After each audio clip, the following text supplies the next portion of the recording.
Welcome back to another episode of Spiritual Teachers Podcast. With me today is my dear friend Amanda Turull.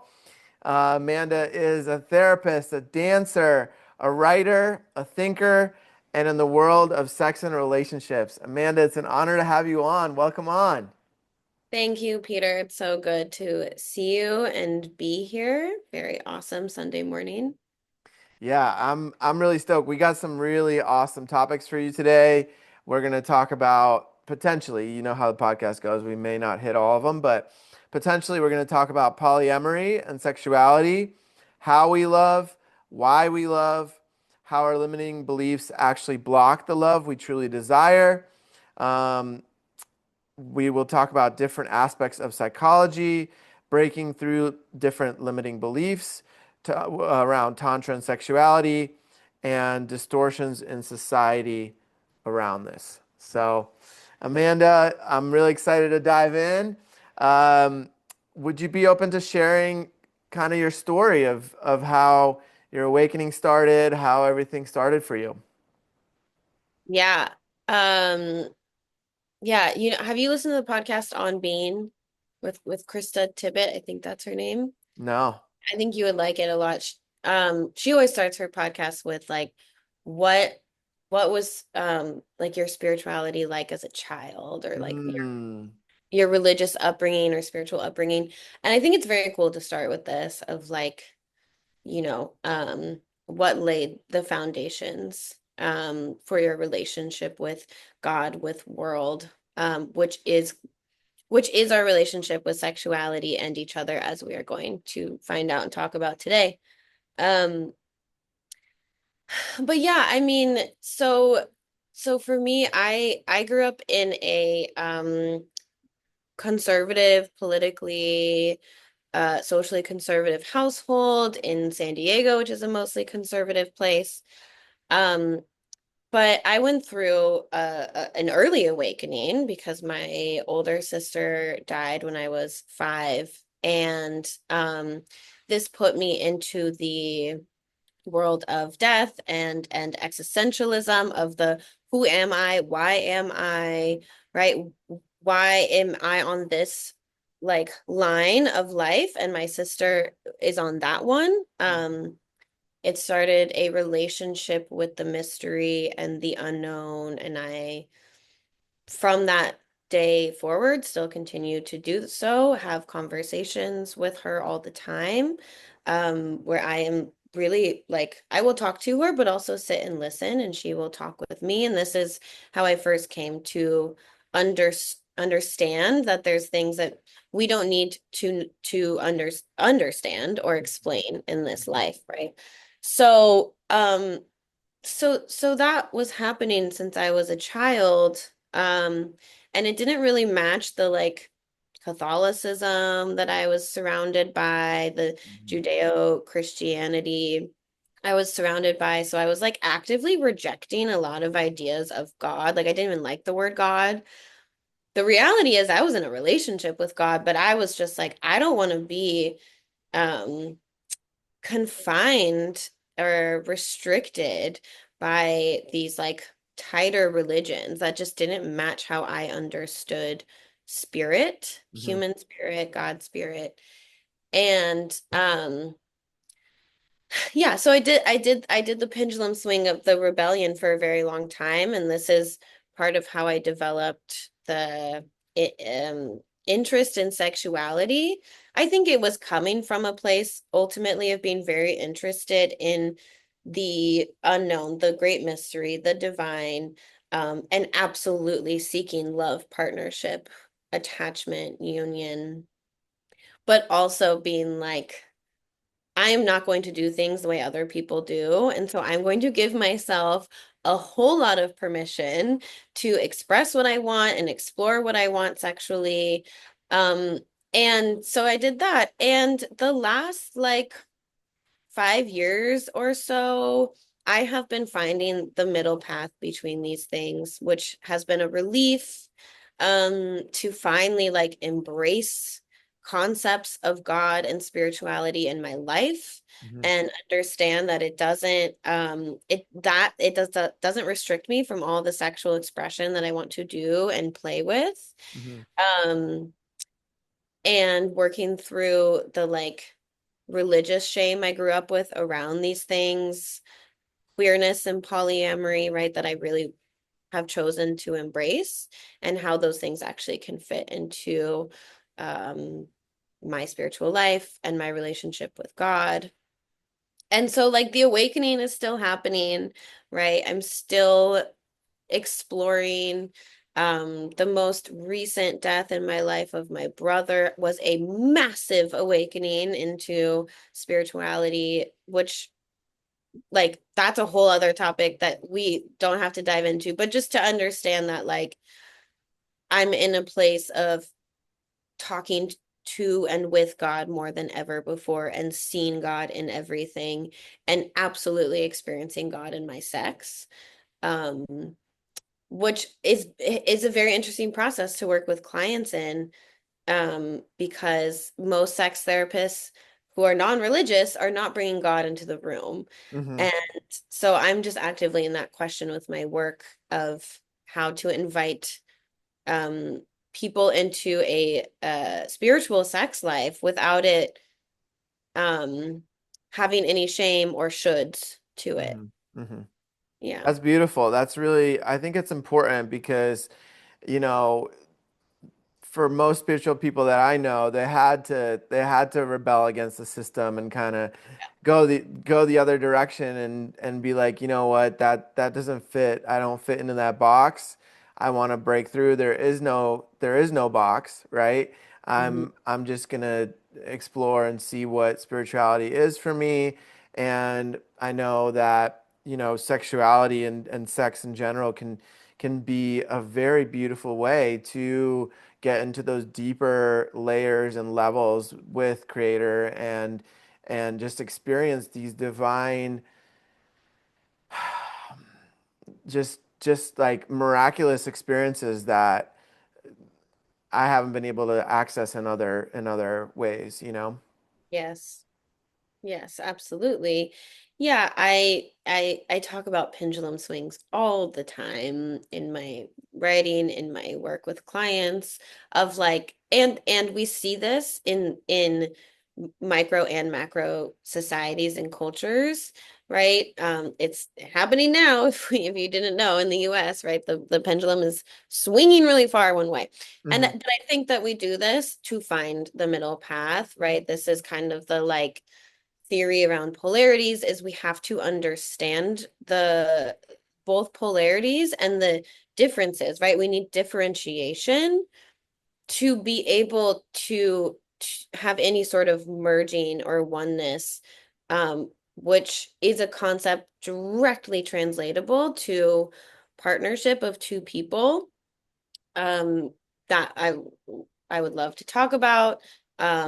I think it's really, really important when we think about tantric sexuality, of differentiation and oneness, right? I think a lot of people, they just go towards the oneness and Hmm. wanting to merge, and that's what love tells us to do, right? Hmm. But actually, for eroticism, we need the differentiation. We need separateness, and we wouldn't actually be able to enjoy each other if we weren't two, Hmm. right? But we need this, like, the infinity sign, right, of the Hmm. polarities and the oneness. Yeah, it's like the yin yang, the masculine, the feminine. It's permeated through all of this reality. It's just part of, you have to experience the darkness they say you have to plant your roots into hell to reach heaven. It's like you have to go through that dark night of the soul in order to have that really deep opening and awakening for most people. And, it's there's the most of the spiritual teachers like Buddha, for example, were tested by the demons and different dark powers, and he just sat and they went away, things like that. So it seems as though in this reality where we live right now on Earth, it's almost part of the part of the program or the equation for that to happen for people, you know. Yes. So I'd love to talk about like Tantra. What is it? We haven't talked about it yet on the podcast. So I'm really, yeah, I'm really curious um, if you can kind of give your perspective on it. I've explored with it a little bit, but not to the extent that I know maybe you have. Yeah, but I also want to give a clarifier that I have not been a student of Tantra. Okay. I have studied some in terms of like certainly experientially, um, and some awesome books that I can recommend, but there are so many people that know a lot more, and I just feel like I'm not going to be able to give a good enough like history and cultural context because Tantra comes from non-Western cultures, and I want to honor that, but I actually don't have the knowledge and language to do that. So I just want to start by saying that. Okay. Yeah, no. Um, and so maybe you'll have someone else on the podcast that can give more. Yeah. Um, and but I think the way that I understand, especially Western Tantra, is bringing spirit, bringing God into sex. Um, and that's broad and that can look a lot of different ways. I think the way people end up in the experience of Tantra sexually is by um exploring. So there's this way of like using breath, but not necessarily just like, okay, we're doing breath work while we're having sex, right? Hmm. But breath being like the kiss of God coming into you, Mm. and then coming back out to like feed your lover, and in this cycle, allowing sex to be both like the representation and symbol of God's love, um, but also the um yeah, also allowing it to be more in the like fusion, this like primal animalistic fusion of human love. Um, it allows for both. This is my understanding of Tantra. Again, there's teachers that really strictly keep it in the like God's love arena. Hmm. I don't. But yeah, so within that, there is a lot to explore. There are a lot of teachers and methods. I would say that if we are just starting and we're like, what's Tantra? I want to have tantric sex. I want to understand what this is, right? Hmm. Some of the key pillars is going to be presence. And I think of presence in both sex and pretty much anything else I'm doing, right? Is like I'm only going to go as fast as my attention, right? So awareness is this piece of it, right? Hmm. Maybe we've had this experience where we are having sex or like, I don't know, on a walk, right? And we're like, oh my God, I'm not like I just walked like 3 blocks and I don't even know what I saw. I don't even know where I was. I was just in my head, right? Hmm. So so the presence is only going as fast as our attention. And sometimes that means we can go fast Hmm. because our attention is there, right? But it's this like checking in with ourselves through this process. It is there's a piece of a pillar of somatic awareness, which means the awareness is also you in your own body, right? It's not just like I'm aware that I'm with my partner, right? And it's always that we have a lot of awareness that's projected onto the other person or the object, the external, right? Hmm. But Tantra requires that our presence is with ourselves, with our own bodies, with our wombs, with our hearts, with our minds, what is happening in our own body. Hmm. And this is where breath is the tool for that. And then another pillar is attunement. And this is where we are listening to our partner or partners, the humans we are engaging in physical intimate expression with. Um, and there is some kind of active listening where we're consciously attuning, right? But there's also practices we do so that our nervous system is doing that work without so much having to like consciously make ourselves attune, right? Hmm. Um, and yeah, and the attunement also to the presence of God and spirit.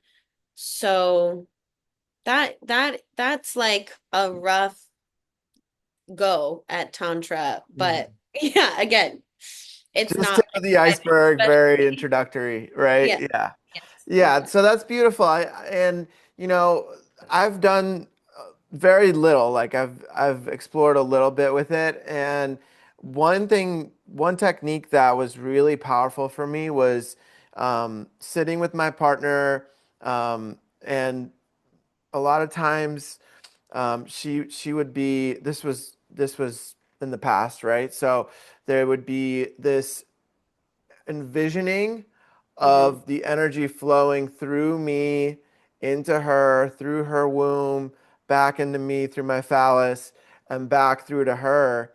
And just that envisioning what Hmm. was extremely powerful. It was way more powerful than I could have ever imagined. And when I shared it with one of my ex-partners, um, she would imagine the same thing, and there's this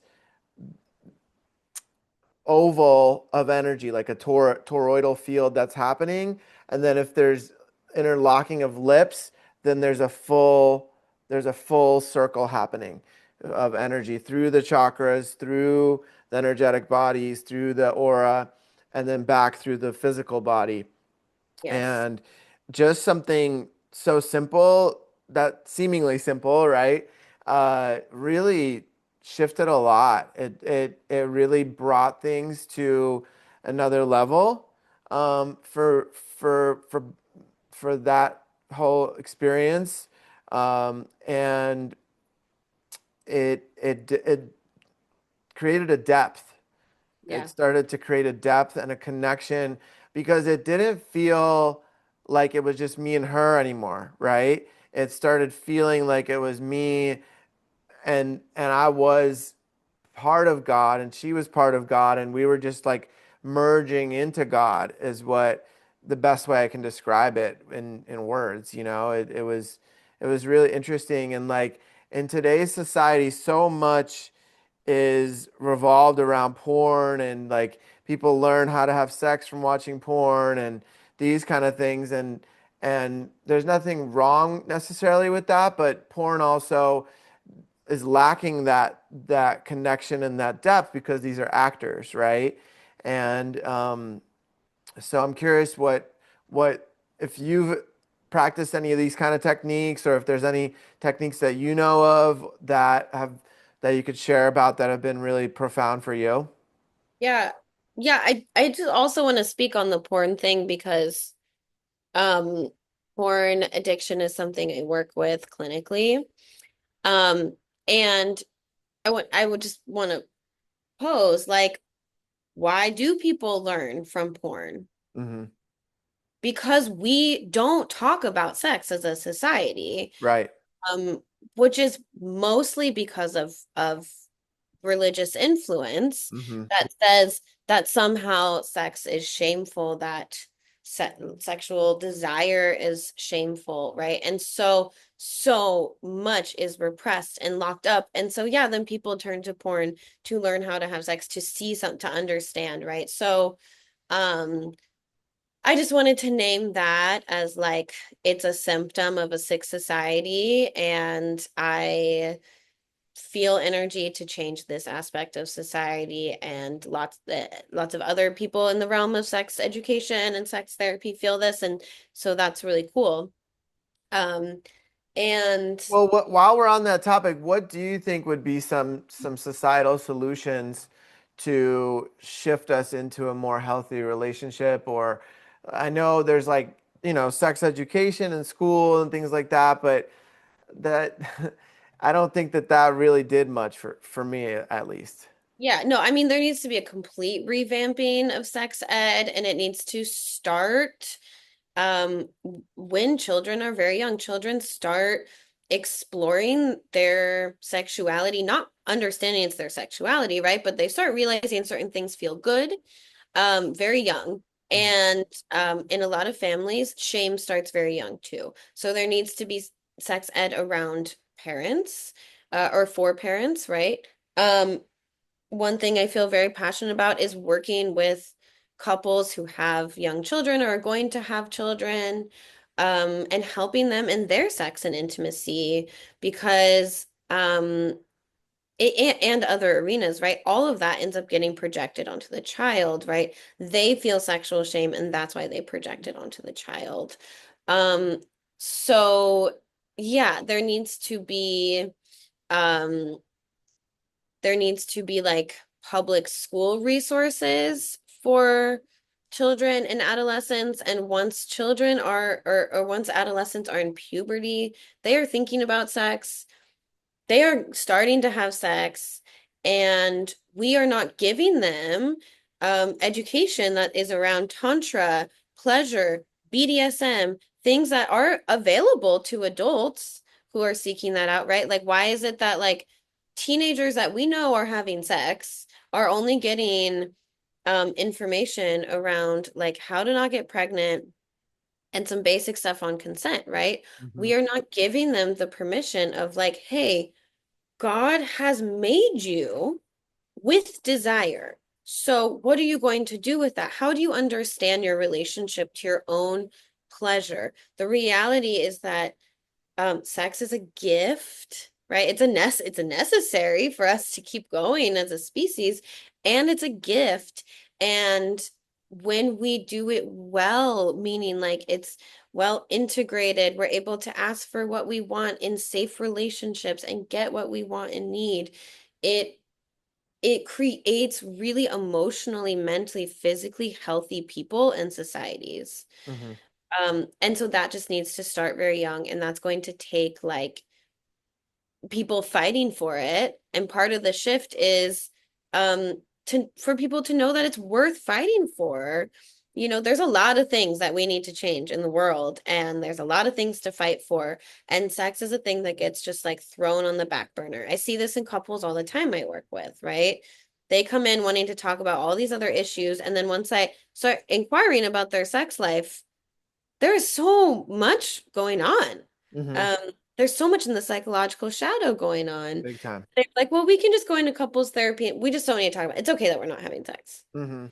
But we have all these feelings about not having sex or not having the sex we want, or Um, so there needs to be some kind of shift in the cultural understanding that sex is an important thing to talk about, to educate children, adolescents, adults on, um, to like be really clear of what we desire and ask for it, and know that that is not bad or shameful Mhm. Yeah. Yeah, I as a think start. yeah, I think this is something that's so vast, and it would there would have to be some big shifts for people to not turn to porn and things like that for that Yeah. type of quote unquote education. Um, but yeah, so on the other part of the question, what has been your experience with those deeper levels of like feeling God? Was there any techniques that you would say were more impactful or led you into that space more more readily? Yeah.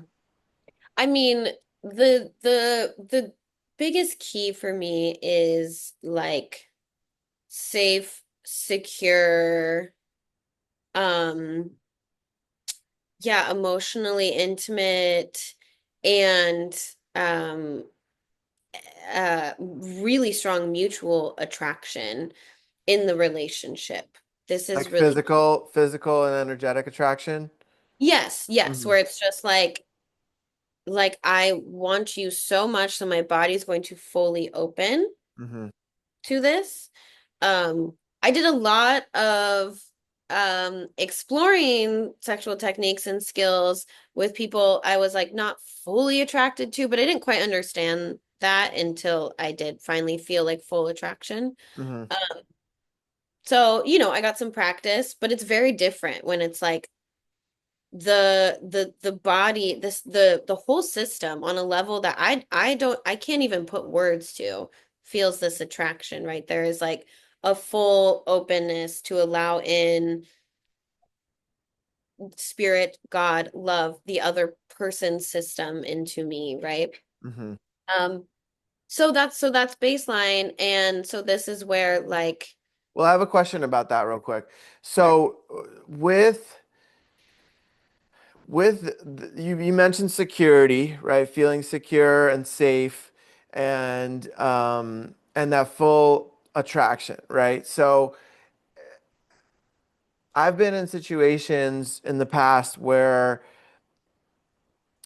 my partner was unsure and had trauma from past relationships that didn't allow for that full opening, right? And that full attraction may have possibly been there if that deeper work had been done. Would you say that there's a correlation with that?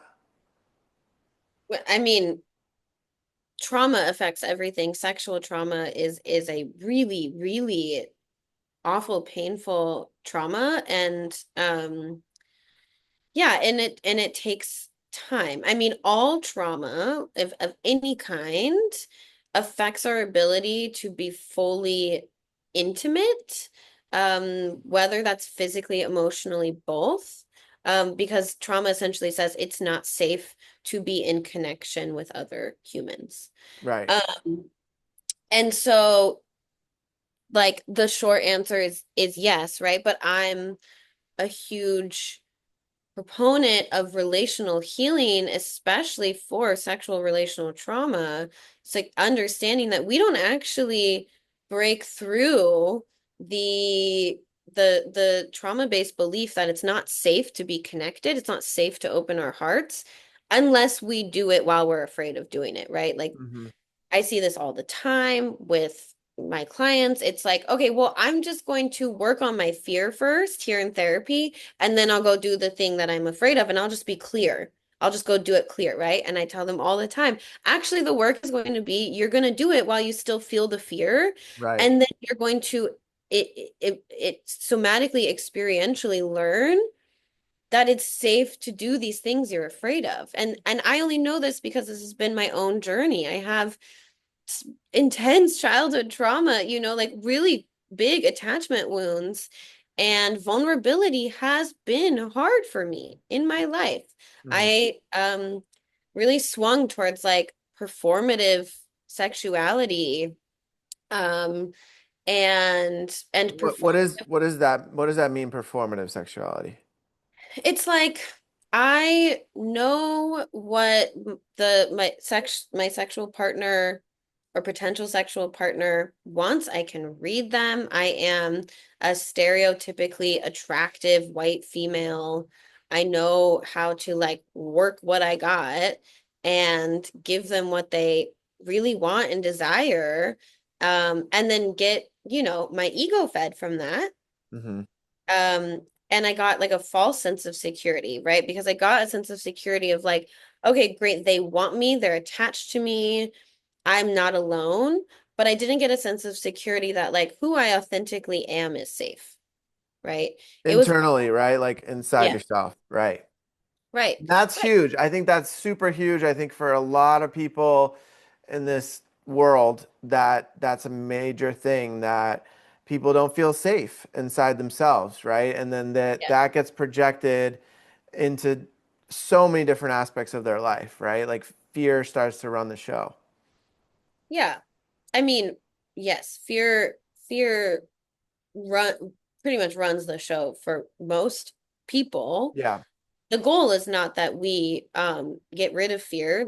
It's not bad. It's doing its job. It wants to protect us, right? Hmm. Our responsibility is to understand our desires and values and choose those anyways, Hmm. even when we feel fear, right? And so this was my own journey of choosing emotional vulnerability, of choosing authenticity, of choosing to like when my partner calls me out to not just like run away or hurt them back, to choose to actually vocalize what I want sexually, or choose to pause because I realize I'm out of my body rather than keep performing, right? Right. In the beginning of this journey, it felt like I was gonna vomit every time I had to be that vulnerable. Like it was very, very challenging. Um, And it and probably would have been good if you vomited because that's like getting well, right? Like that's clearing yes, that but energy. I did vomit several times actually. With like when I really was breaking into the like somatic sexuality, and was with a partner who could hold me in that. Hmm. I would cry and vomit, and yeah, so we have to move through these things and we have to choose anyways with fear. It doesn't have to be like in spite of fear, but just like we can hold our fear gently and compassionately, but not, yeah, have it like run the show, like you said. Hmm. So with this eventual partner that you had this really intense attraction for, and you had done the internal work to feel safe and leaning into those edges of vulnerability, building up to this experience. What were your experiences like getting to those deeper levels of connection and feeling spirit and the presence of creator, things like Yeah. that? Yeah. I mean, it's cool this is like actually very present. This is my current partnership we're talking about. And so it's very here with me in this room today. And it's so cool. I am learning so much. One thing that I want to talk about is actually like how much BDSM has been a like quote unquote tool or method or whatever for um for being in this like very tantric somatic sexuality and actually opening ourselves up to um God and God's love, being channels of God, because I always gravitated towards being very submissive in bed as a like small woman, right? With men. Hmm. Um with as a queer person with other women, I would be like more switchy, but I had this like fear, this kind of like imposter syndrome thing around being dominant. And I felt like part of like the gravitation towards being submissive was just this like way to almost check out. Not always. Sometimes I would have really great sessions where I feel like I did like move through a lot and channel a lot and find this like very peaceful, grounded subspace. But a lot of times it was this like checking out and this just like, yeah, like you get to do whatever you want to my body. Cool. And when Stepping, when you say checking out, like, do you mean leaving presence, leaving the body, like not being fully present? yes, not being fully present. Hmm. Exactly. Not having to step up, right? Hmm. Conscious sexuality requires us to step up. Hmm. And being in the sub role as a bottom, as a woman, yeah, like I did not have to step up. Hmm. Um, and now being with a partner who is very excited about me being in the dominant role, and I fully step into that role, I feel extreme presence. I have to be fully attuned, right? It's practicing that skill of attunement. It's I'm holding space similar to how I hold space for clients, right? But there is a much different level of attunement because this is the person I'm having sex with all the time, right?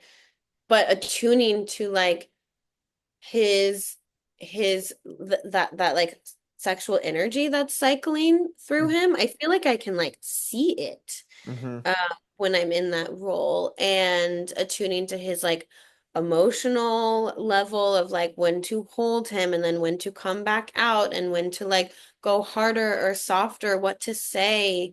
Um, it feels exactly just like I'm channeling. And it's really incredible. And I mean, there's lots and lots and lots of making love of the like, the classic Tantra position where it's like I'm seated on him and the legs are wrapped around each other, right? Mm-hmm. And there's eye contact and we're doing the breathing. And that is so beautiful. That is so beautiful. And I feel the channeling of God's love in those moments. Mm-hmm. And it is when we go into these BDSM containers with more clearly defined roles where we channel, where we literally use that container, that session to transform our psychological shadows. Like we bring these things out of the shadows and we look at it together, lovingly together, right? There's nothing that is like too much for the other person. Mm-hmm. And then when we end and we're holding each other and we're reflecting, it's like the level of connection and closeness is just unparalleled. Mm-hmm. And would you say that a big portion of it is also due to the work that your partner has done on himself? I mean, absolutely, absolutely. And I don't want to speak too much to his journey, Yeah. but it's much newer to like think and talk about sex in this way is much newer for him than it is for me. However, we're both in an experience of newness together. Mm-hmm. Um, I would say his work has been in his relationship with God is very, very deep and profound. It is like I'm learning so much about it through him. And so that's been the work so that he could be so open to like hear and see the gifts coming into his life and say yes to them. Mm-hmm. Even when there was maybe fear or shame or confusion, but to be like, I with clarity see that what he was being given was a gift and to say yes and to step into it, which I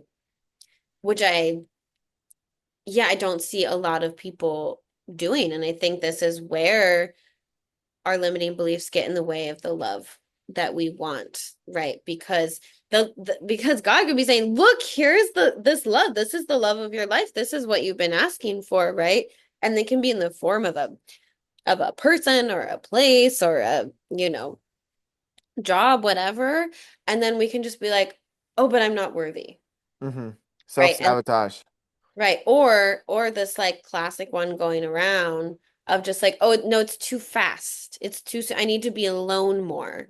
Mm-hmm. Right. And so then we don't step into it. Right. And these things just pass us I by. haven't done enough work, or I still got to refine this and this and this. And it's like, okay, but when when is enough enough? And then that's also an addiction, right? Like Yes. people getting too caught up in being quote unquote perfect. Perfect. Yes. Oh my Mhm. God. Yes, exactly. No, I am so into good enoughness. I talk about this a lot with my clients Hmm. of like good enoughness actually will save your relationships. It will save your relationships with your parents, with your kids, with your friends, your community. Like we need to stop like making these checklists for people and be like, if you don't check all these boxes, you're out, right? Like Right. good enoughness. Let Yeah. it be.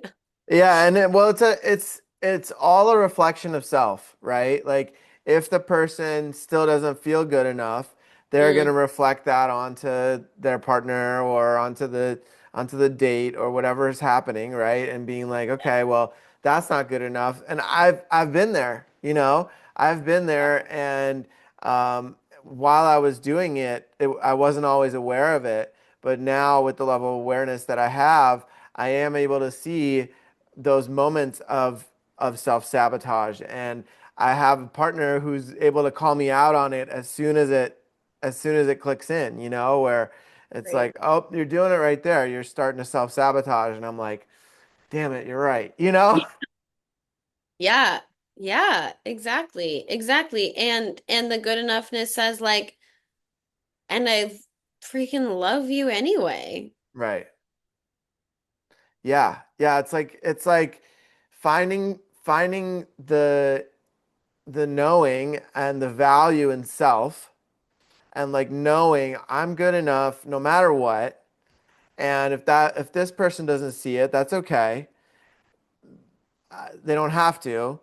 Yeah. I am good enough for whatever, right? There's probably some powerful affirmations that can really help with that too, and different techniques to get there. But once that is achieved, then there's a whole different type of connection that can be built with someone when there's like this acceptance of the person just how they are. Yeah. Yeah, well, this is the other thing I was gonna say in terms of like, yeah, how do we get to have tantric sex, really embodied sex, right? It's like it's not possible if you don't feel like the person you're having sex with accepts you fully for who you are right now. How will you be able to express anything and everything that wants to be expressed during sex, right? Sex is a beautiful stage for what's happening with us psychologically in the present moment. And if we feel like the person that we're having sex with, or the people we're having sex with, are going to judge us, are going to not want this part, only want this part of us and not that part, right? Like it's just not going to work. We're not Mhm. going to be able to fully open and and then, you know, all relationships are feedback loops. So you can have a feedback loop where you're both totally accepting and loving each other right as you are right there. And then you get to express more and more and more and love more and more and more and feel more and more accepted, feel more and more, I'm good enough, right? Or it can go the other way where you feel judged. And so then you close off. And so then the other person feels rejected. And then you're in that feedback loop. Mhm. Yeah, as you were speaking, it really made me think about how, like, if there's even a granule of resentment Yes. that I'm feeling internally, even if it's subconscious or something, I was just like, oh no, it's no big deal. If there's a granule of that, I find myself not being able to fully open in intimate containers. Yeah. If you feel any resentment towards them or Yeah, yeah, mostly that, and like if I'm aware enough to feel their resentment towards me, obviously as well. Yeah. yeah, yeah, yeah, absolutely. Yeah. Yeah.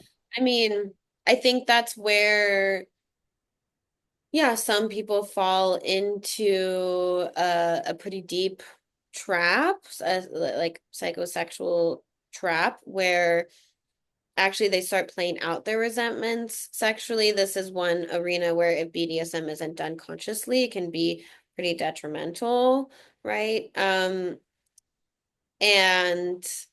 yeah, and then it creates a feedback loop of being like, okay, well, we can just kind of like work out our issues sexually, but we're not really feeling connected while we're having sex, but I'm getting attention, right? And it can kind of feed that. Yeah. Yeah, it's really interesting how um those deeper levels are really hard. I would say very difficult for me to reach if there's any type of emotional charge or anything that I'm feeling with my partner, you know? Yeah. And I mean, it's almost like, what's the point until we clear it out? Because it's like, then we're just like using each other to masturbate, but it doesn't even feel good. It's almost like there's no depth, it's like, yeah, it just doesn't make any sense, you know? Yeah. Yeah. Yes. I mean, I think it's very important to have the like verbal processing around resentments. And then this is where the good enough comes in too, of like understanding when the process has been good enough and consciously choose to let it go. Right. This is very key. This is how you are able to get back into a place where then you go towards connection, and that can happen sexually or in other forms of intimacy.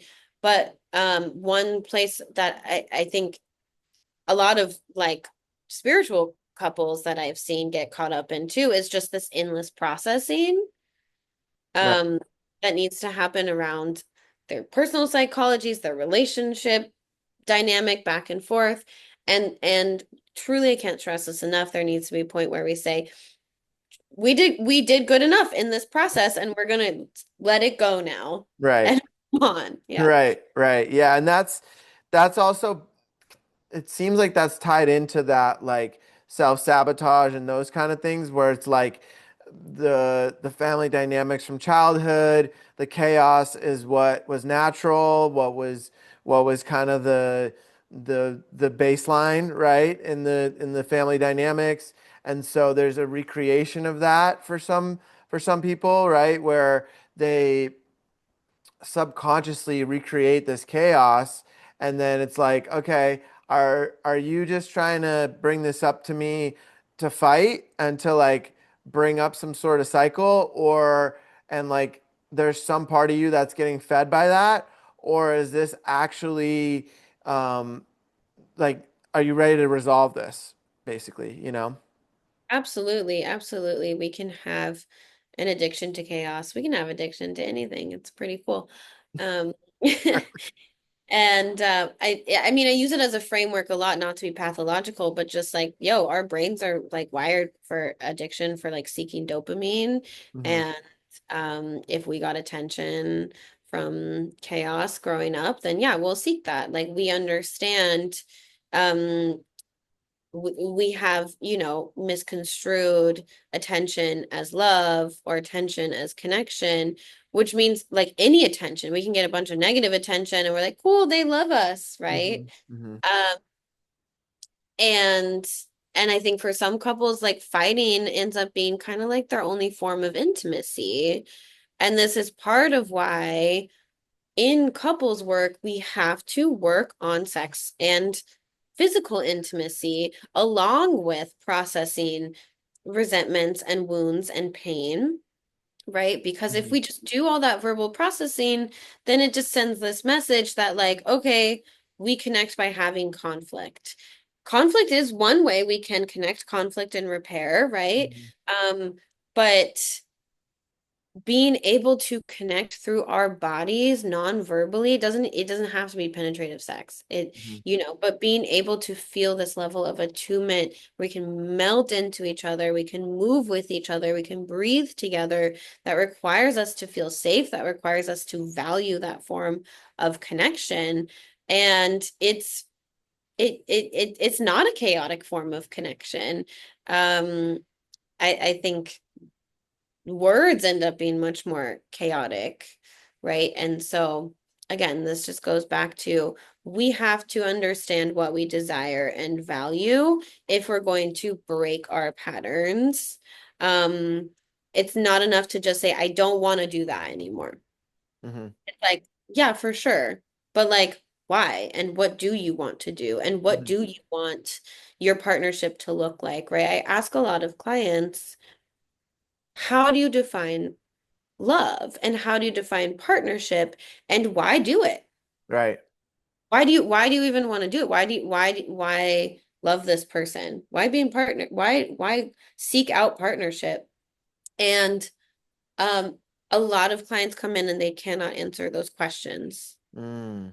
Right? There is something that we're taught very young that it's important to be in partnership, right? And so we know that, we have that feeling, but we haven't consciously chosen for ourselves why it's really important to be in partnership, for it to be healthy, and what that means to us, how we want that to look, because it will take effort.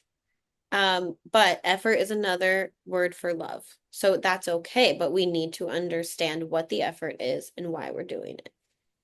Yeah. Yeah, I mean that bridges into like how we love and why we love, right? Yep. Those are really interesting topics. Um, what what's been your process with your clients and personally around that? Those questions. Hmm. Yeah. I mean, love has been like love was my first like reclaiming my spirituality or my religion. It was love. Hmm. Um, that's what I understand to be the greatest force in the universe. That's what I understand as God. That's what I understand as our purpose, right? And so there's just like the level of like living in love, um, which requires acceptance. And that's where it's hard and challenging for a lot of us, right? Because if we want to live in love with the world, it requires us to accept the world. Yet we also all desire changes, and that's okay, right? But we have to start with accepting where it's at, loving where it's at, which means loving the pain, Hmm. right? Loving the grief, loving the death, loving the suffering, loving the conflicts. Um,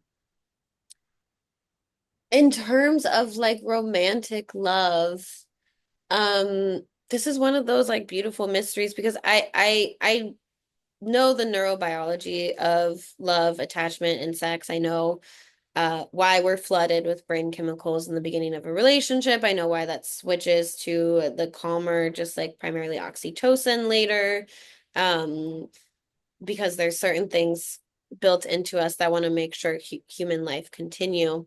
So I get all of that. And I think there's a mystery to it, right? Like, we don't necessarily need to love each other this much to make babies and raise babies. And we don't need to like put so much emphasis on the partnership. And so, yeah, it's all part of this mystery that I just like love to be in and explore and not like need to find answers, but just find really fascinating. Yeah, Um, that is really fascinating. yeah. Yeah, I mean, it brings up the thought um and the concept of like that honeymoon period. You kind of mentioned the hormones around that. And the last couple of relationships I've been in, that hasn't really existed because there's been like, maybe it's because it was a more conscious relationships. I've also explored with like being with partners in partnerships and not having sex, and like because of those kind of things, like I looked at it in a very explorative way of like, hey, what kind of depth can we reach without the physical intimacy? Like, where is the limit of how deep love can get without actually engaging in bodily fluid exchange, right? And those have been really interesting because I've been able to reach those really deep levels of love with people without any physical intimacy. And I've also had experiences where I would, what you were mentioning, right? Like those chemicals where it's like when I would have intimacy with my partner, in the previous partners, then there would be like 2 or 3 days of like really deep connection, and then if we didn't engage in sexual intercourse in those 3 days, then there would be some sort of um, conflict. And then if there was more of those chemicals released, then it was like that conflict would either get pushed back or something like that. So I'm really curious about that. Yeah. I want to understand really quick your choice to not have physical intimacy in the beginning of these relationships. This was like a conscious choice you made. Hmm. For how long? I mean, I had a few relationships like that. One was like 3 or 4 months where we it ended up just ending. Mm, But others were longer. It just depended. It was for me, it was a conscious choice because I was very aware of karma and of energetic exchange. And at that time, my beliefs were that if I were to engage in sexual intercourse with certain people, with certain past partners, then there would be this taking on of some of their mm. deeper wounds and things like that. And um, there, I didn't have. There was some pretty deep trauma for some of these people, and I was not looking to take that on. Understood. Got it. Okay. And so then in this process, what did you learn? Well, that's a good question. I mean, with the one relationship, I learned that without physical intimacy, there's still this depth of love that can be fully uh, reached, and there's a really different level of connection. And it almost felt like those hormones and things that you were mentioning. Um, they were more stable. It felt like there wasn't this like little jolt and then this drop, like with the Mm, other relationship that I was mentioning, where it was like there would be sexual encounter, there would be 2 or 3 days of like real nice like cruising connection, and then there would be this drop if there wasn't intimacy. So yeah, those types of those experiences really taught me a lot. yeah. So, yeah, I will say like I don't think it has to drop either. Hmm. Um, I did want to like normalize the just like neurobiology that happens. That's like we don't really get to control that because our reproductive systems are they're doing their thing, you know. Right. And they want to merge and they want to make babies and that's cool. That's great. Um this is true of queer people too, by the way. Hmm. Even if their like bodies aren't going to reproduce from sexual intercourse, they still are feeling uh neurobiological upswing. So there, okay, so part of what we can get caught in is the like attachment to this early stage, right? We know that being flooded with these brain chemicals, falling in love is like being high on drugs. Um, and yeah, it's a drug, and it's with addiction again, right? Attachment. We can be like, I just want to be in this stage forever.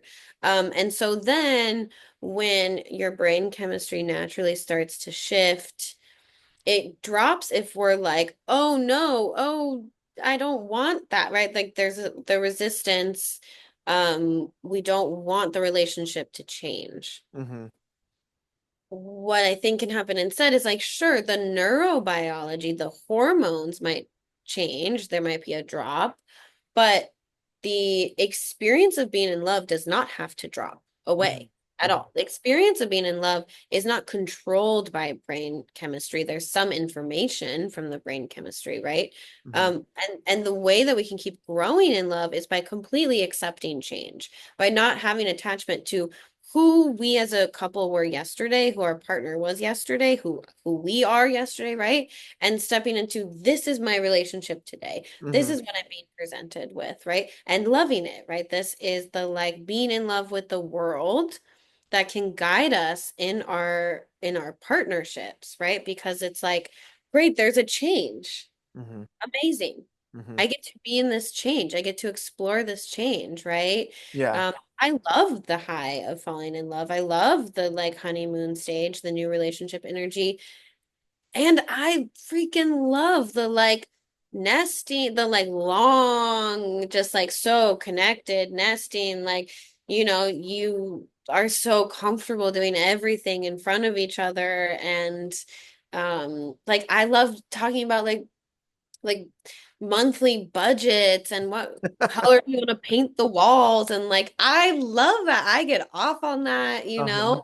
and my framework for life in general is an erotic one, which means that as I go through changes, relationship changes, I feel them erotically. I feel how every stage, every different shift and change can inform me erotically differently, right?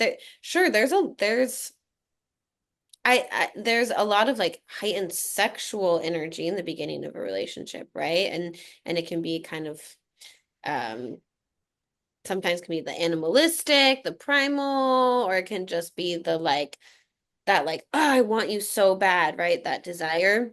Mm-hmm. But there's also something so erotic to me about the like, let's schedule our sex because our lives are busy and we want to make sure we have sex before dinner and then I'll cook you the dinner. And like there's so many ways that we get to be in this world. And I think the erotic framework is really helpful. Eros being like life force, vitality, and the erotic mostly about being our relationship with ourselves, with our bodies, with our sexuality, right? Um, so that we get to be like, ooh, now we're in this stage, like Mm-hmm. juicy, exciting, you know? Right, right. Yeah, I really like that framework where it's like let's check in and see where we're at today. We're Yeah. different people. We've worked through certain things through, the last couple of months or days or even minutes or hours, right? And let's check in and see where we're at and move from that space that, that and not that that's that piece, right? Like comparing. The comparison is the thief of joy. So if we compare to how it was when we first met, we're not those same people anymore. So there's no point in looking back at that. And the hormones are going to do what they're going to do, like you said, and our bodies are going to react how they react. So it's really good to find that excitement in whatever stage of the relationship you're in, and it can be really beautiful no matter where you're at. So I really like that. And what as you were talking, I think it would be really um, impactful for people to hear about the four different attachment styles: anxious, avoidant, safe, and then the mixed, right? Can you talk a Yeah. little bit about that? Yeah. The yeah, there's anxious, avoidant, disorganized is usually how they call it when it's, you kind of swing back and forth between anxious and avoidant. That's the one that I have grown from. So Mm, that's fun. And then the fourth one is secure, secure. Hmm. which is a little different than safe because it's like this strong base so that you can actually do things that are unsafe, right?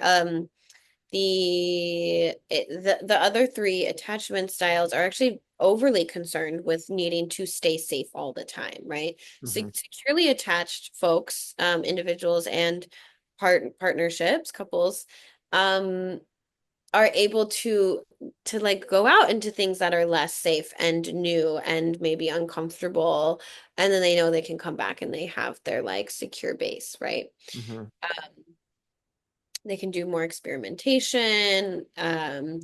They, yeah, it like when my partner left this morning, I'm gonna see him later today, but I was like, wow, the whole day without you, right? And I felt my attachment.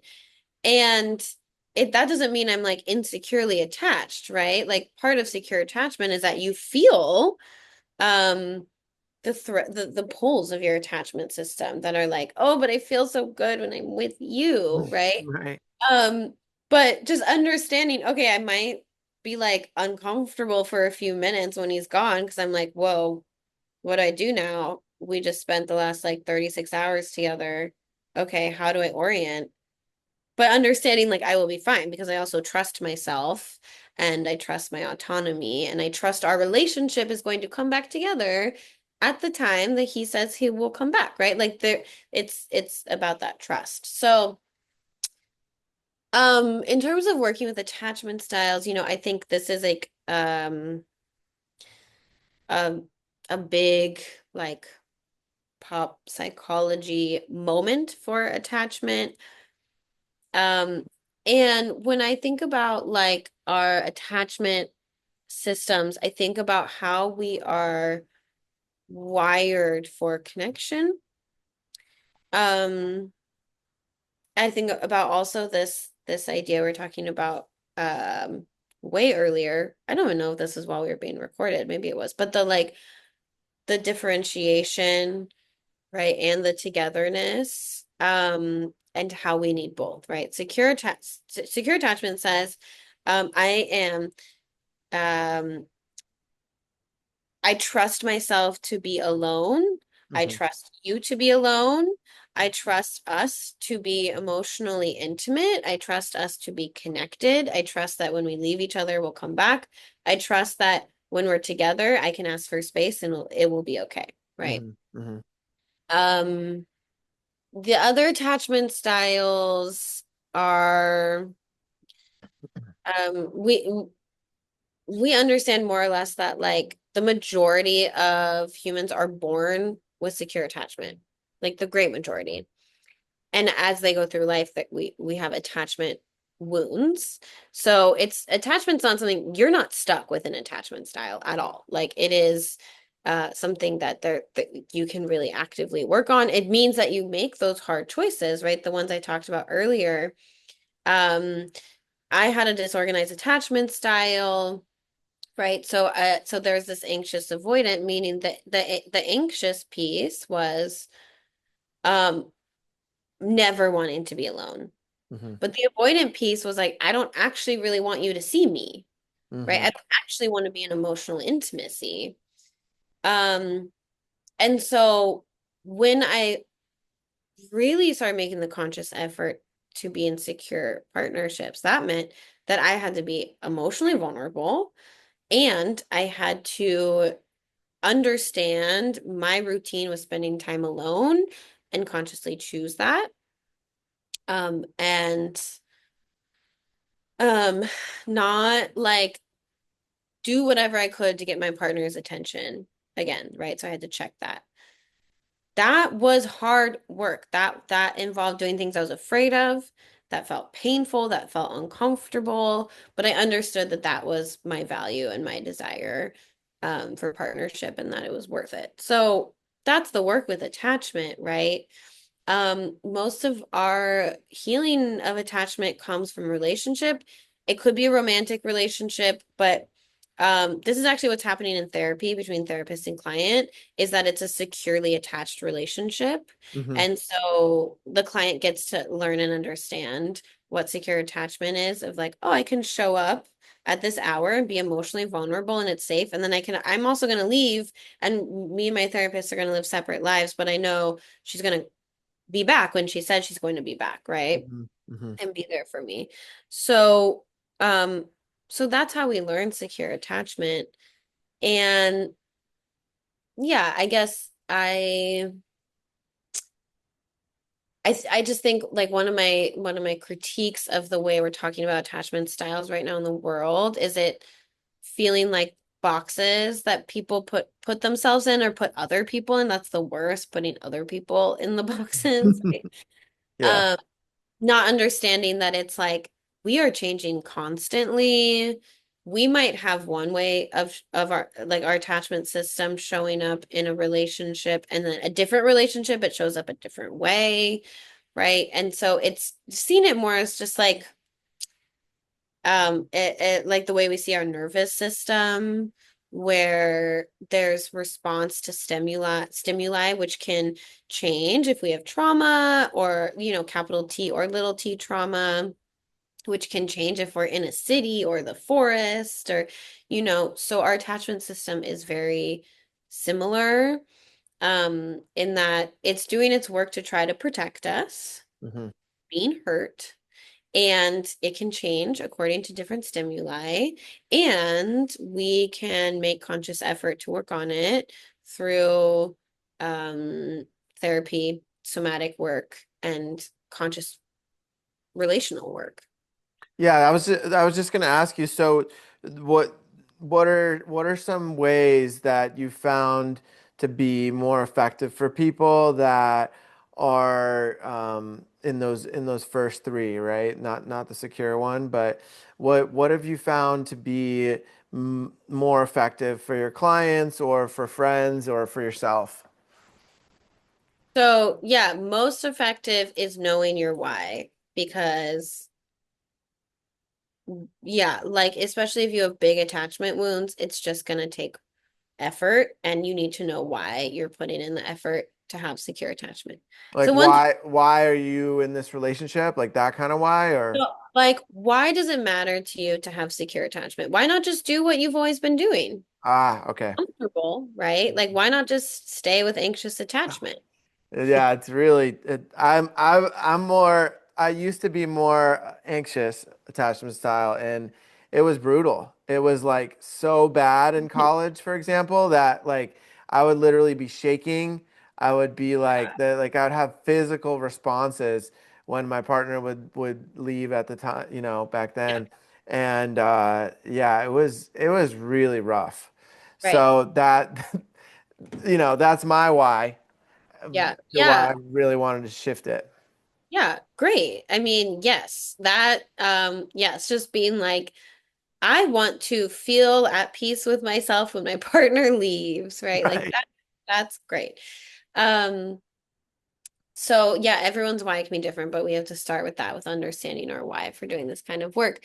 When anxious attachment's showing up more, that's about a relationship with the self. Um, Meaning that if there's a lot of anxious attachment showing up, there is not enough trust in yourself, Hmm. to like hold whatever is going to come up, right? Anxious attachment doesn't just mean you have anxiety and anxiety is bad. Like, it is okay. Securely attached people can feel anxious when their partner leaves. Hmm. But securely attached people just hold themselves in that anxiety, Mm. right? Because there's a strong enough relationship with the self that's Hmm. like, hey, I'm going to be the caretaker because cognitively there's enough understanding that your partner deserves to leave if they have to do something else. And they're their own person, Right, right? right, And it's going to be okay. And so it's now your responsibility to tend to the anxiety and not keep putting it on them. right. When avoidant attachment is showing up a lot, that is in relationship with others. It is that it is not trusting other people, um and can also be maybe not like trusting the world to love you fully for who you are, to Hmm. be able to hold what's showing up in the relationship, right? And so avoidant attachment says, all right, I don't trust this relationship can hold it. I don't trust this person is going to love what I show them. So I'm going to hold back the intimacy, or, the classic, I'm going to leave before they leave me. I'm not going to put myself in a vulnerable position. Right, right. Um, and so, and so then that work comes from the like leaning into emotional vulnerability in this way that almost feels like vomiting, might sometimes be actual vomiting. Um, and the other person, and so this is where the wounds happen, because sometimes the other person can't hold it, Right. and that is really painful, right? Hmm. But if you have enough experiences where someone does hold it and does love the vulnerable parts you're showing, which is key, this is what therapists do. So like do this work in therapy, right? Like Right. therapists hold your parts. Um, then we get to experientially learn that it's safe to trust someone. It's safe to lean into vulnerability, it's safe to ask for help, right? And so those are just that's the basics. And I say anxious attachment showing up or avoidant attachment showing up because understanding that that can happen for all people, Hmm. right? We a lot of us have patterns where it's like pretty clear which one we gravitate towards more in relationships, but plenty of us will respond just to the person we're in a relationship with and kind of go back and forth. And so, Right. and even in one relationship, right? Hmm. We can go back and forth. So it's just kind of understanding. Today the anxious attachment showed up. I was like, yeah, great. My partner deserves leave and then go have the day he wants to have. And I also have the day I want to have. And so I'm just gonna like sit here for 15 minutes, meditating, breathing, holding my heart, telling myself I love myself, and doing some like reflection on our time together to like remember that there is a energetic connection if we're not in the physical. Um, Yeah, and that's solo work. That's my responsibility. That's not my partner's responsibility. Yeah. Yeah. It's really powerful to reflect for me on like how it used to be and how it is now. And it's like it's so much more easeful for my nervous system and for me to just, like in the past, if one of my partners was to go on a trip, like it would be really difficult for me, regardless of with who or when or how, you know, uh, it would really take a hit on my nervous system. And right now my partner went for a week on a trip with her grandson and his mom and a friend. And so it's just so interesting to reflect back and be like, okay, like I actually trust her so much that I am totally cool with it. Mhm. And there's that safety of like knowing she's gonna call me in the morning, and I get to look Yeah, forward to that. And then yeah, should we can share our experience of the previous day together, and yes, there's just like this deeper, and I'm seeing 333 on my clock over here as I'm talking, but there's this deeper, just like a really deep trust and knowing that this person isn't just going to leave or isn't going to try to talk to other men, like in a romantic way. So it's it's there's a the more work that I did on myself, the more I attracted people that did more work on themselves and allowed for that deeper level of connection. yeah, yeah. I mean, this is the concept of commitment, which I talk about regardless of relationship structure, monogamy to polyamory. We have to commit to something, like avoidance of commitment is very limiting. Hmm. And so I find it very important to commit to like this is the time we will meet, this is the time we'll call, this is how we're going to show up in the distance in us living our separate lives and then follow through. This is very, very key for our attachment systems, right? Hmm. Um, but I want to speak to this like clearly you do trust your partner, which is like very beautiful and we want to have that, right?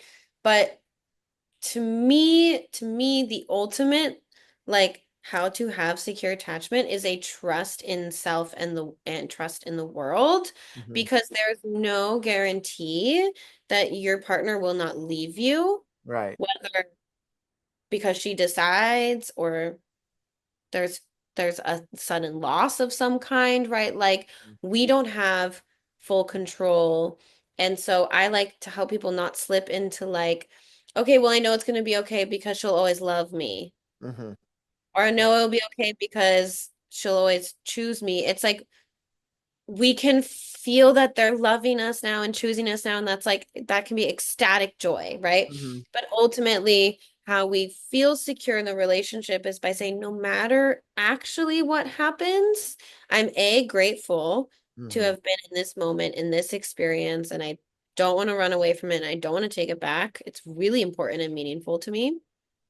And no matter what happens, I will be okay because I will take care of myself, Right. because ultimately, and like my relationship with God is strong. God is here with me.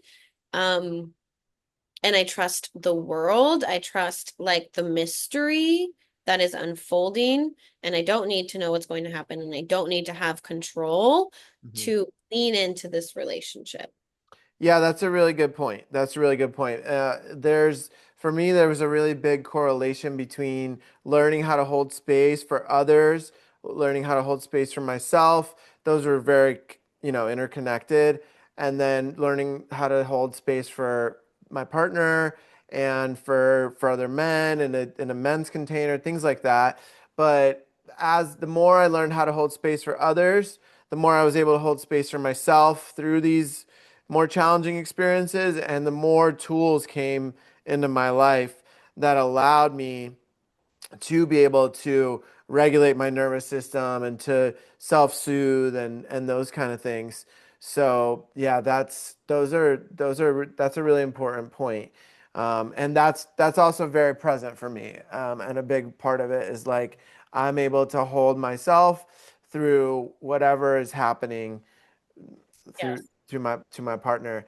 And this brings up the you brought up polyamory, and I'm just curious how your journey started with that, what it evolved into, what have you learned from being in that world, those kind of things. Okay, that's a really broad question. I could talk about it for a long time. Okay, so I'm really curious how you got into the polyamorous world and what were some of the major lessons that you've learned through that. Yeah, well, I mean, stumbled upon it as many people do, that like I was cheating in my monogamous relationships, and that felt pretty awful. Um, I mean, like as a teenager, right? I did my undergrad at Berkeley, which is one of the most progressive places in the world, and so I learned the concept of polyamory, luckily very young, I was like 18. And I was like, oh, that's it. That's the one, right? Like, great. I don't have to cheat anymore. This is awesome. And essentially, yeah, when I was 19, committed myself to not being monogamous ever again. I just didn't it doesn't mean that I'm always sleeping or dating multiple people, but that like the philosophies of at least how monogamy shows up culturally, socially in our world does not align with my philosophies on love. Essentially, I believe that the way to love people is by supporting their highest freedom. Um, which means I don't have any interest in controlling my partners. Um, I want to trust my partners and trust their decisions. And yeah, that being said, most of my relationships, because I also gravitate towards like deep love and connection and commitment, have looked in the realm of hierarchical polyamory, or non-monogamy. What's Um, hierarchical polyamory? it means that I have a primary partner, which they're at the top of the hierarchy of Ah, my I see. Okay. partners, right? Like they get like priority. That's who I'd be like fluid bonded with, for example, right? And then there's secondary partners. There's lots of criticism around this model of polyamory, and I understand why. Yes, I think it's part of the like rebellion against um the society that has created toxic monogamy, right, is like, okay, we don't need to put people in hierarchies. But that is just like how it's occurred to me. I've just like I've always loved duets. My study as a dancer has always been in duets, so I just think I'm kind of wired for duets. Um, What do you mean by what's a duet? like two people, one on one. Oh, okay. Meaning like I don't have a lot of interest in like a throuple Hmm. situation. Or polycule, or like the just like you know what a polycule is? No. Polycule, hold on, because this is a loud track. Polycule is when it's like four or more humans that are all dating each other. Um there's not like clear, obvious couples, and then they like sometimes have orgies. It's like we are all living together, sometimes raising children together. It's like a family, but everyone's romantically, sexually involved. And a polycule can be two men, three men, one woman, three women, one man. Doesn't matter. It can be any and all Oh, genders. okay. Yeah. Um, yeah. And so yeah, so that doesn't interest me as much. Hmm. So in being into the duets, like I tend to have one-on-one relationships, which means also secondary partners are usually one-on-one. I have tried several times, like dating someone with my partner, and it's like sexy, but never turns out to be extremely fulfilling. Hmm. Um, so yeah, I guess like the some of the lessons I've learned are about just like, yeah, what I really want. And the understanding that what I want is going to change a lot, and to not be attached to like, well, I wanted it like this in my last relationship.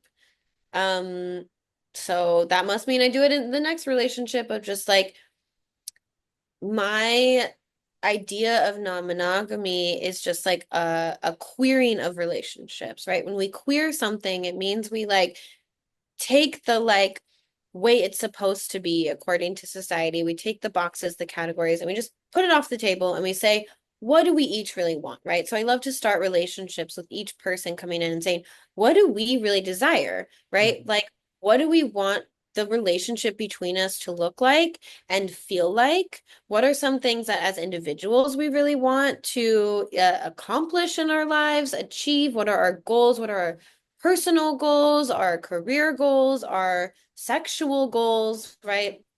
Um, Non-monogamy can be very helpful if two people are like deeply in love but have different sexual goals or interests, right? So if we are allowing each other's freedom, there's a high level of trust. It can be like, okay, well, I want to support you exploring what you want to sexually. I don't want to do that. Great. We have these like solutions for it, right? So I just kind of, rather than starting with like every relationship is going to look this way polyamorously, it's like every relationship I'm going to meet a new person, and we are going to work out together like what's really true and authentic for both of us. And again, this is something that changes over time. The relationships that I admire the most have often gone through changes and periods of being fully polyamorous to monogamous to monogamish to like casually dating other people. Like they have allowed their relationship to shift and change based off of what each person wants, what the relationship is calling for. A lot of polyamorous couples close up when they are in the like birthing and having young children portal. Some of them don't. Some of them like that's an exciting time to have other sexual partners. So yeah, I just think yeah, essentially that's what I want to say. It's less about these like words and concepts and trying to fall into the right category, but more like not getting stuck in any one way it's supposed to be or look like. Like a partnership is the like in my opinion, the Hmm. most amazing gift that we get from God, Hmm. right? Closest second is like all of nature, right? Which is really incredible. Yeah. I'm sure that's the first for some people, but for me, partnership is the greatest gift. It's just amazing, right? It's just amazing. And this person I'm in love with, these people that I've been in love with, right? Like I just the way that I love them, the way that I'm in love with them is exactly as they are right now. I don't want anything to change. And I want them to keep feeling that way and keep expressing themselves exactly as they are right now in each moment Hmm. and to belong to the world, right? While also like I totally play with possessive kink and belonging to each other, and I love that. Hmm. But ultimately at the core belong to the world. Um So that's the philosophical aspect. I have endless like tips, tricks, mantras, resources, methods for how to be in this process, how to open a relationship for the first time. This is one of my clinical specialties as a therapist. I work with many, many non-monogamous couples at different stages um of this. Some of them first time opening, some of them um are working through tons of jealousy. Some of them are it's not like even something they're working on. They just do have multiple partners and that's part of their just relationship structure. So yeah, I don't know. I'm happy to offer something if you feel like there's like a specific resource or tip or whatever that you want to know or hear. Yeah, I mean, I think we can drop some links down in the description after, this is recorded so that people can explore these kind of things if they want, I think that would be good. Um, Polyamory is something that I've noticed that, you know, is somewhat prevalent in the spiritual community for different people. There's like this, like we mentioned earlier, there's this like rebelliousness of like I'm not going to follow the religious texts and these kind of things. So it's like, okay, if that was off, maybe what I was told about sex was off, and so it brings some people to these other um, layers of exploration that um, it seems like is somewhat connected, you know? And so for me personally, I remember when I was younger, like just out of college, there was like three women that I was dating, and I was too much. I was like, I this is too much to juggle. It's a lot of emotions to take care of. It's a lot of different things, and uh, that's as far as I took it. It didn't last very long, maybe like a month or two. And then I was like, you know what? I actually am in such a hurt place inside myself that I'm not ready to commit to anybody. And that's why I'm kind of dating these different people because I don't feel fully ready to commit to anyone. And I find that to be um, the case for some people, where they're like not really ready to fully commit to anyone. But they still want the physical touch and the intimacy. So they go into these polyamorous containers. And sometimes a lot of people get hurt from that. Well, we don't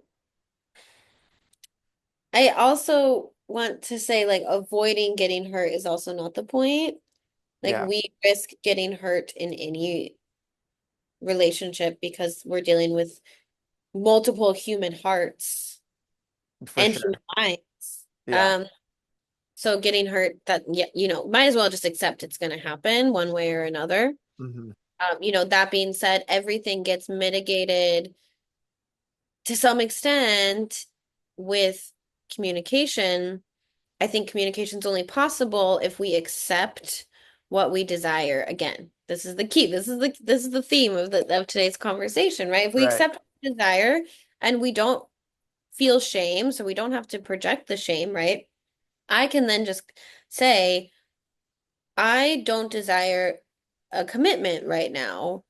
I desire to have multiple sexual partners that are casual, and this is what I want to explore. This is what I can offer you. And then the the other people can be like, yes, that works for me. Or no, I want someone who's committed, right? The other person has to also understand that they want commitment and it's okay that they want that and the other person doesn't, right? Right. So this is the like individual responsibility to do our inner work, to know what we're desiring, to ask for what we want, to not take it personally when someone else doesn't want the same thing, Hmm. right? Um, yeah, I'm sure polyamory can be an avoidance of commitment. I think monogamy can be an avoidance of many difficult experiences too. Yeah, Uh, can do so many things to avoid what we don't want to feel. all the time.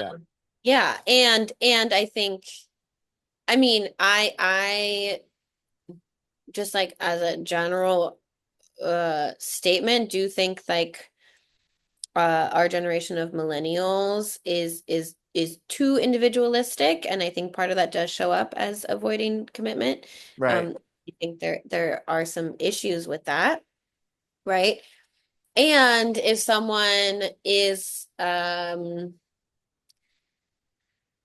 yeah, like I also want to trust if someone's just like, I'm not ready to be in a committed partnership. Um like, okay, and we do know that all humans need some level of touch pretty consistently Hmm. for health, for physical health, for emotional health, for mental health. So if you can get that in healthy ways, healthy consensual ways without commitment, like, you know, great. I think that that's great. Um, and I think, avoidance of anything is something that is worth looking at. Yeah. Yeah. I think that's a good point. I think that it's really important to look at those deeper layers. And regardless of whether it's polyamorous, monogamous, I think that relationship is the highest form of yoga. It's the highest form of like really getting a true mirror reflected back to you. And it's happening all the time. No matter where we go, no matter who we interact with, everyone's a mirror, right? That's what I believe.